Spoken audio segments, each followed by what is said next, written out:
we're going to die. We're going to drown. I can't swim. We're going to drown. And Jesus is like, oh, you of little faith? What's the situation? What's the deal? Do you know who you're with? Hey guys, welcome back to my channel. My name is Chrissy. If you're new here, I make videos on beauty, faith, and lifestyle. Today's video is going to be about 5 verses against worry and against fear. I know it's such a difficult time in our nation, in our world. I just wanted to share these 5 verses as encouragement that has really lifted me up during this season, and I hope it does the same for you. So without further ado, let's jump into the video. The first verse that I want to share is Isaiah 26:3. It says, "You will keep in perfect peace all who trust in you, all whose thoughts are fixed on you." And I just love that verse because it's a promise. It's not, okay, I'm going to keep you in perfect peace if I feel like it. If I wake up tomorrow and I decide to keep you in perfect peace, we'll see how it goes. Like, no, that's not how God works. He can't break his promises, and no word from him will return back void. So he will definitely keep us in peace. And it says perfect peace. So not an incomplete peace. It's a complete, whole, perfect peace. And what does it mean to keep our eyes fixed on him? For me, that means feeding my faith and just starving my doubt. I try to shift my focus onto Jesus. So that means just thinking about how omnipresent he is, how omnipotent he is, how powerful he is. But the smaller the problems seem in comparison to how big God is. So the next verse is Matthew chapter 8, verse 24 to 27. And so I just absolutely love this verse because it's talking about how Jesus was in the boat on a lake with his disciples, and Jesus is straight chilling. He's asleep.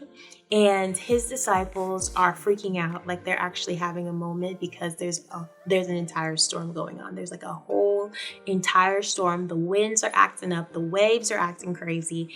And they're just like, Lord, Lord, wake up, Jesus. We're going to die. We're going to drown. I can't swim. We're going to drown. And Jesus is like, oh, you of little faith? What's the situation? What's the deal? Do you know who you're with? Like Jesus, he rebukes the wind.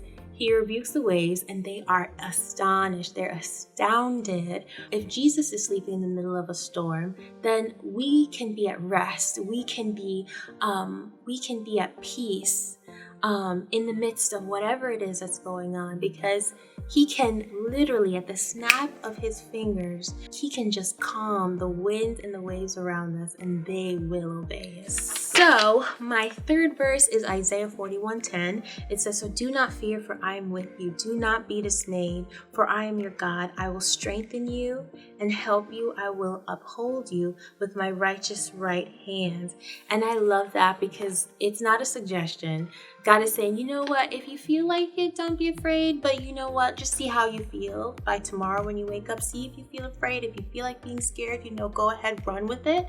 And then we'll get back to each other. That's not what God is saying. He actually commands us. It's a command. Do not be afraid. Do not be dismayed. Like, I am with you. I will uphold you with my victorious, righteous right hand. And one thing that I realized and that I've also heard is that, worrying is betting against God, and worrying is a misuse of our imagination. And that was really mind-blowing to me because it's a misuse of our imagination. Why don't we think about the ways in which God will come through for us? So if he tells us not to fear, not to be dismayed, he's never going to leave us. He's never going to forsake us. He was with Daniel in the lion's den, and he was with Shadrach, Meshach, and Abednego. He was with them in the fire, y'all. Not a hair on their head was singed. If he says he's going to strengthen us, if he says he's going to help us, he will bring that to pass. So the next verse that I absolutely love is Proverbs 3:5-6. It says to trust in the Lord with all your heart and lean not on your own understanding. Acknowledge him in all your ways and he will direct your paths. And I just love this lean not on your own understanding, because when I think about it, God, I'm not smart enough to figure out everything, but God is. And that just is just a sense of like peace that comes over me. I'm just going to give this all to you. That it says in 1 Peter 5:7 says to cast your cares on him because he cares for you, because he loves loves us. And I'm just like, you know what, Lord, I'm just going to give this all to you and let you figure it out. When I just literally just give it to him, and I don't rely on my own understanding, because I don't have a complete picture of everything, a 360 understanding. But God is, he's in the past, present, and future. So he has a complete perspective of everything, and it's just so liberating and freeing to just be able to just give it all to him. So my last verse is Jeremiah 17:7-8, and it says, "But blessed is the one who trusts in the Lord, whose confidence is in him. They will be like a tree planted by the water that sends out its roots by the stream. It does not fear when heat comes. Its leaves are always green. It has no worries in a year of drought and never fails to bear fruit." Oh, it's so good, right? And I just love where it says, blessed is the one who trusts in the Lord, because that's another promise. He's going to bless you if you trust in him. If you place your confidence in him, he's never going to let us down. And it just, I love where it says, that we're going to be like a tree planted by the water.